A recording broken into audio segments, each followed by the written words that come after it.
नमस्ते, मैं हूँ प्रेम सीरवी और आप देख रहे हैं ईडू 9 हिंदी। आज हम बात करेंगे Malviya national institute of technology Jaipur के बारे में। इनके कोर्सेज क्या क्या है, प्लेसमेंट रेट्स क्या है, हॉस्टल फैसिलिटीज़ कैसी हैं, rank cut offs, seats intake कितने हैं, इन सब के बारे में डिटेल में हम डिस्कस करेंगे और भी बहुत सारी चीज़ों के बारे में डिस्कस करेंगे। तो चलिए शुरू करते हैं। Malviya national institute of technology Jaipur की अगर हम बात करें, ये जो इंस्टीट्यूट है वो इस्टेब्लिश हुआ था 1963 में और इसके लोकेशन की अगर हम बात करें तो ये जवाहरलाल नेहरू मार्ग, ज्वाला ग्राम, मालवीय नगर, जयपुर में यह स्थित है और इसके कैंपस जो है वो 317 एकर्स में फैला हुआ है। नियरेस्ट एयरपोर्ट जो है वो अप्रोक्सीमेटली 4 किलोमीटर की दूरी पे आपको मिल जाएगा। जो जयपुर पिंक सिटी है वो लगभग 10 किलोमीटर की दूरी पे है, यानी कि जयपुर जो है वो 10 किलोमीटर की दूरी पे है और इसके अलावा आपको एयरपोर्ट आपका बहुत नज़दीक है, सिर्फ 4 किलोमीटर की दूरी पे है। इसके अलावा रेलवे स्टेशन की बात करें तो रेलवे स्टेशन जो है वो जयपुर का जो सेंट्रल रेलवे स्टेशन है वो कम से कम 13 किलोमीटर की दूरी पे आपको अवेलेबल हो जाएगा।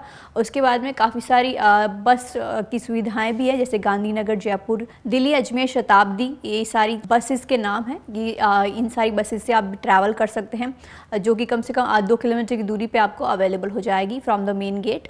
MNIT से जो इनकी सबसे नज़दीक सिटी है वो है जयपुर, यानी कि जयपुर सिटी में ही MNIT जो है इंस्टीट्यूट वो आता है। इसके अलावा काफ़ी सारे जो है शॉपिंग के लिए भी आप आउटिंग के लिए भी जा सकते हैं। वहाँ पे बहुत सारे अलग अलग वहाँ पे बहुत सारे टूरिस्ट प्लेसेस भी हैं और इसके अलावा आप शॉपिंग भी कर सकते हैं। काफ़ी सारे बड़े बड़े मॉल्स भी वहाँ पे, तो आउटिंग के लिए एंड जो शॉपिंग के लिए बहुत अच्छा प्लेस है। ये इंस्टीट्यूट जो वो NIRF रैंकिंग में 2023 में 37 नंबर पर आया था इंडियन इंजीनियरिंग यूनिवर्सिटीज़ में से, यानी कि इंजीनियरिंग यूनिवर्सिटीज़ में से 37 नंबर पे इसका रैंक था। अब अगर आपको Malviya national institute of technology में अगर आपको एडमिशन लेना है तो उसके लिए आपका क्या आपके कोर्स रहने वाले हैं, उसके बारे में बात करेंगे।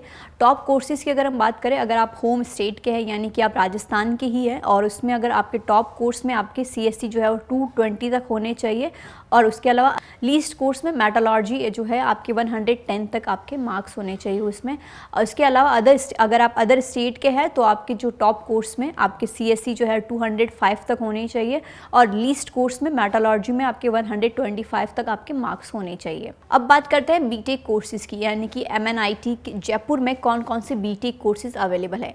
इसमें काफ़ी सारे बीटेक के कोर्सेज अवेलेबल, जैसे कि bachelor of technology in computer science and engineering, bachelor of technology in metallurgical and material engineering, bachelor of technology in electronics and communication engineering, B Tech in electrical engineering, B Tech in civil engineering, B Tech in mechanical engineering, B Tech in chemical engineering, B Tech in artificial intelligence and data science. तो ये सारे BTech के courses यहाँ पे available हैं। अब बात करते हैं सीट इनटेक की। सीट इनटेक की अगर हम बात करें तो artificial intelligence and data science में अगर आप होम स्टेट के हैं तो वहाँ पे जो है सीट जो है 20 अवेलेबल रहती है और अगर आप अदर स्टेट के हैं तो वहाँ पे भी तो इसकी भी सीट जो है वो 20 ही रहती है, यानी कि 20 + 20 टोटल जो है वो 40 सीट वहाँ पे अवेलेबल रहती है। केमिकल इंजीनियरिंग की अगर हम बात करें तो इस कोर्स में जो है अगर आप होम स्टेट के हैं तो आपकी जो है 58 सीट्स यहाँ के अवेलेबल रहती है और अदर स्टेट में जो है 57 सीट्स अवेलेबल रहती है। टोटल जो है 115 सीट जो है अवेलेबल रहती है। सिविल इंजीनियरिंग में आपके जो है आपका होम स्टेट से हैं तो आपका 57 सीट जो है वो अवेलेबल रहती है और अगर आप अदर स्टेट से हैं तो 58 सीट जो है वो अवेलेबल रहती है। टोटल 115 सीट्स इस कोर्स में अवेलेबल रहती है। कंप्यूटर साइंस एंड इंजीनियरिंग की अगर बात करें तो इस कोर्स में होम स्टेट के लिए 58 सीट्स अवेलेबल रहती है और अदर स्टेट के लिए 59 सीट्स अवेलेबल रहती है, यानी कि टोटल इस कोर्स में जो है 117 सीट्स अवेलेबल रहती है। इलेक्ट्रिकल इंजीनियरिंग की अगर हम बात करें तो इस कोर्स में जो है होम स्टेट के लिए 58 सीट्स अवेलेबल रहती है और अदर स्टेट्स के लिए 59 सीट्स अवेलेबल रहती है, यानी कि टोटल सीट्स इसमें भी 117 सीट्स है टोटल अवेलेबल रहती है। इलेक्ट्रॉनिक्स एंड कम्युनिकेशन इंजीनियरिंग में 59 सीट जो है वो होम स्टेट के लिए है और अदर स्टेट के लिए 58 सीट जो है वो अवेलेबल रहती है। टोटल 117 सीट्स इसमें भी अवेलेबल रहती है। हॉस्टल में मेस फैसिलिटीज़ की अगर हम बात करें तो काफ़ी होमली वहाँ पे फूड, यानी कि आपको घर के जैसा खाना वहाँ पे अवेलेबल हो जाएगा। नॉन वेज वहाँ पे नहीं है अवेलेबल, यानी कि ओनली वेजिटेरियन फूड के लिए वहाँ पे अवेलेबल है और इसके अलावा आपको वहाँ पे एग्स जो है वो अवेलेबल हो जाएंगे। इंफ्रास्ट्रक्चर की अगर हम बात करें तो वहाँ पे काफ़ी बड़ी लाइब्रेरी अवेलेबल है जिसमें कम से कम 1,33,600 तक जो है वॉल्यूम ऑफ बुक्स यानी कि इतनी सारी वहाँ पे बुक्स अवेलेबल है, काफ़ी बड़ी यहाँ की लाइब्रेरी है और उसके अलावा जेरोक्स फैसिलिटीज़ भी अवेलेबल है बहुत ही रिजनेबल रेट में।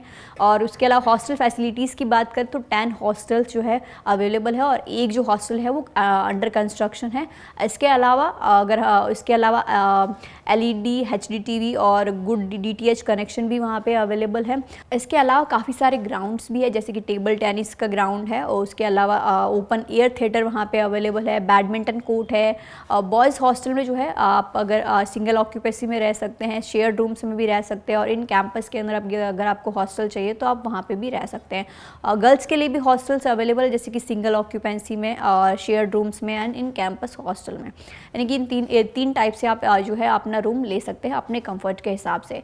इसके अलावा स्पोर्ट्स कॉम्प्लेक्सेस भी अवेलेबल है, जैसे कि badminton court, basketball court, football ground, table tennis court. Athletes के लिए भी वहाँ पे 500 मीटर का जो है रनिंग ट्रैक बनाया हुआ है। इसके अलावा वॉलीबॉल कोर्ट भी अवेलेबल है और कबड्डी ग्राउंड भी। ये सारे ग्राउंड से के वहाँ प्ले ग्राउंड जो है वहाँ पे अवेलेबल है। इसके अलावा वहाँ पे लैब्स भी अवेलेबल, जैसे कि civil engineering lab, chemistry lab, computer lab, electrical lab and electronics lab. So ये सारी लैब्स वहाँ पे अवेलेबल है। इसके अलावा भी वहाँ पे cafeteria, gym, hospital, medical facilities, wifi campus और music rooms, dance room, convenience stores, तो सारी यहाँ पे अदर फैसिलिटीज़ भी वहाँ पे अवेलेबल है। अब बात करते हैं जी मीन्स कट ऑफ, जो है जी मीन्स के आधार पर यहाँ पे कितने सीट्स कट ऑफ रहता है इसके बारे में बात करते हैं। B Tech computer science and engineering की अगर हम बात करें तो 2023 में जो है कट ऑफ बाय रैंक्स जो है वो 4419 की रैंक कट ऑफ थी और 2022 में इस कोर्स में 3697 रैंक कट ऑफ थे और 2021 में जो है 2594 सीट कट ऑफ थे। 2020 में जो है कट ऑफ थे 3160। इस कोर्स में ये सारे ईयर्स थ्रू ईयर्स जो है इनके रैंक कट ऑफ थे। अब बात करते हैं B Tech artificial intelligence and data engineering की। इस कोर्स में जो है 2023 में 5434 जो है सीट्स का रैंक कट ऑफ थे। अब बात करते हैं B Tech electronics and communication engineering की। इस कोर्स में जो है 2023 में 8257 रैंक कट ऑफ थे और 2022 में 8278 रैंक कट ऑफ थे और 2021 में 8106 रैंक कट ऑफ थे और 2020 में 7138 रैंक कट ऑफ थे। इलेक्ट्रिकल इंजीनियरिंग की अगर हम बात करें तो इसमें 2023 में रैंक कट ऑफ जो थे वो है 13,304 एंड 2022 में 12,711 रैंक कट ऑफ थे और 2021 में जो है 11,904 थे और 2020 में जो है 11,234 थे। सो ये सारी अलग अलग कोर्सेज़ के अलग अलग रैंक कट ऑफ है।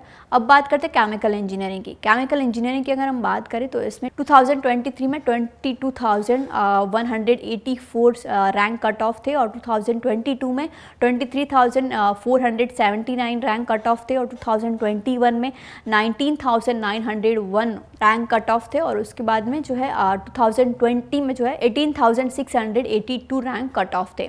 सो ये सारे कोर्सेज़ के हिसाब से जो है इनका अलग अलग ईयर में रैंक कट ऑफ था। अब बात करते हैं प्लेसमेंट्स को लेके। प्लेसमेंट्स की अगर हम बात करें तो 2021 में 11 लाख पर ईयर जो है अंडर ग्रेजुएट का जो है एवरेज प्लेसमेंट पैकेज था और एवरेज पैकेज की अगर हम बात करें तो एवरेज पैकेज में जो है अंडर ग्रेजुएट कोर्सेज़ के लिए 2021 में एवरेज सैलरी पैकेज जो है 11 लाख पर एनम था और पोस्ट ग्रेजुएट के लिए 8 लाख पर एनम इनका जो है एवरेज पैकेज था। 2022 में 12.4 lakh per annum under graduate के लिए था और पोस्ट ग्रेजुएट के लिए 9.3 लाख पर एनम इनका एवरेज पैकेज था। 2023 में 13.2 lakh per annum for under graduate and post graduate के लिए 10.4 लाख पर एनम इनका एवरेज पैकेज था। काफ़ी सारे टॉप रिक्रूटर्स भी जो है यहाँ से MNIT से प्लेसमेंट ले चुके हैं, जैसे कि ICICI bank and Reliance, Apple, HPCL,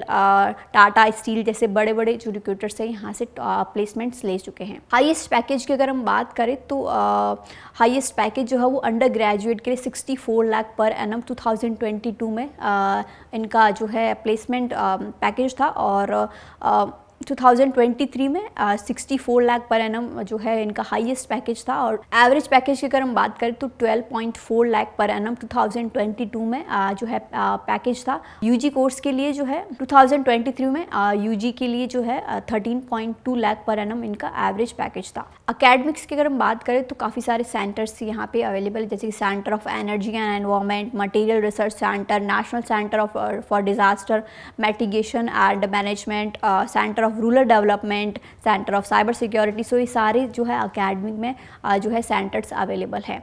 इसके अलावा डिपार्टमेंट्स भी अवेलेबल, जैसे कि agriculture and planning, chemical engineering के लिए, humanities and social science, management studies, chemistry, mathematics, civil engineering, mechanical engineering, computer science and engineering,